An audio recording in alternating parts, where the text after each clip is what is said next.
I'd love to hear more. So you're here, you have a new book. Love to hear more about your book and how that came to be. Can you tell us about what the title of the book is and how it came about? Sure. The title of the book is Navigating the Phases of Sex Addiction Recovery. And it's a book about adding meaningful value to your sobriety. Yeah. Meaning, value, and purpose to your sobriety. So, I mean, tell me more when you say adding meaningful value and purpose to your sobriety. I mean, is this for people who are just getting sober? Is this for people who've been sober for a little bit? What's the book? Who's the book? Who would find this book most helpful? So people that have some sobriety on their belt. So it's kind of like for the person who says, okay, I've been sober, I got this, like, what do I do now? What am I supposed to work on for myself now? And so I have like this VIP program called For Values, Integrity, and Purpose.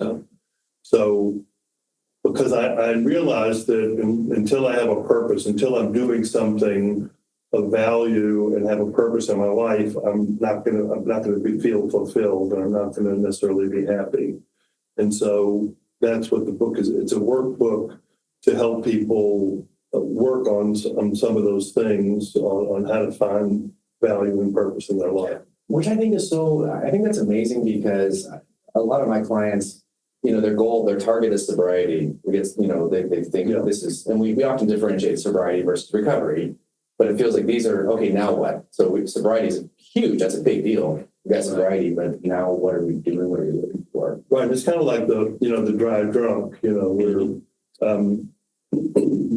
when a person was drunk, they would scream and yell and a whole different personality. So now that they're not drinking and they're still acting that way, that's what a drive drunk. So the same thing here with sex addiction. They could be sober, but if they're not treating their wife or partner nicely, or they're still, kind of lying or, skimming around the edges of what's okay and what's not. Yeah. So they still need some help to move forward with that. It reminds me, like we were talking beforehand about the steps, and step 4 is identifying your character defects and then letting them go and turning them over. And it sounds like in your book you're taking not just the letting go of your character defects, but what do we replace them with? Exactly right. So I always thought about that, like, we're told to let go of our negative character defects, but like, what am I supposed to replace them with? What am I supposed to do?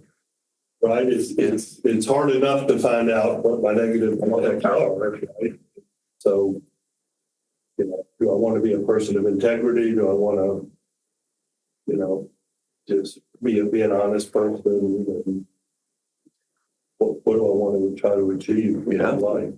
And this may be too, I'm just thinking of a complicated question, so we can simplify it. I was thinking if someone from start to finish, so someone comes in, they start to read your workbook, they start to work on it, where do you imagine they're starting at, and where do they, ideally end when they've kind of finished going through the work of the workbook?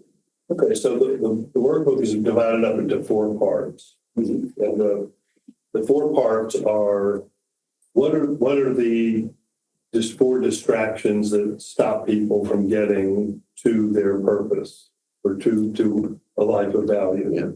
And that is, the things that are distracting us are technology, work, not having a work-life balance. Technology, I don't have to explain that. Right? Wait, it's a distraction? A barrier? Yeah. And then other people that we don't know how to really engage with other people that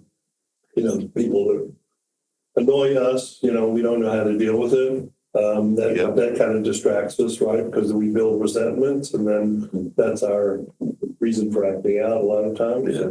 Often our kryptonite. Yeah.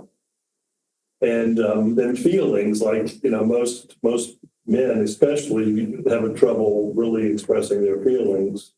And so it goes through, we go through a feelings inventory in the workbook, and then getting them to really, figure out what the feelings are. And then we take two differing character traits that kind of are opposites and then show them the differences.